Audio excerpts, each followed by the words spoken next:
Good morning. My name is Rachel Fauss, and I'm the Senior Research Analyst for reInvent Albany. We advocate for more transparent and accountable state government, including for authorities like the MTA.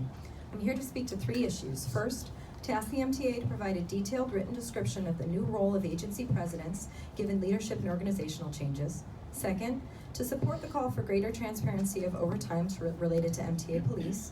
And third, to reiterate our call for greater transparency of the full scope of outer borough transit fund projects. First, with the leadership transition underway in New York City Transit and a new interim president, we asked the MTA to provide a written description of the role of agency presidents.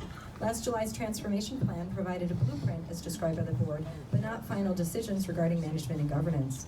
Releasing a final written description of the agency president role is important for the public to understand how this position has changed and what the total responsibilities for the position entail.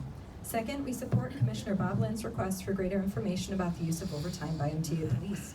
As noted previously, the August 2019 report by Morrison Forrester neglected to examine police, but instead focused on operating agencies. Given hiring 500 additional officers at a cost of $249 million, which we believe would have been better spent on maintaining or increasing transit service, the MTA cannot afford to ignore potential cost increases of overtime by police.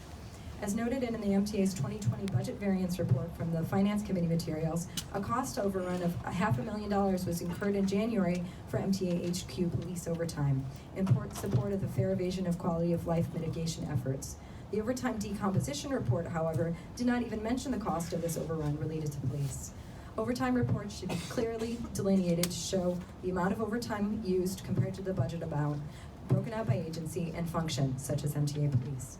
And lastly, we'd like to reiterate our call for greater transparency of the Outer Borough Transit Fund. We recognize the legislature and governor determined these funds, but to date, some have been non-strategic, with some, such as toll rebates, not addressing transit deserts through enhanced mass transit. The MTA can help increase transparency by releasing a detailed list of all projects. Thank you for your consideration. Thank you. The next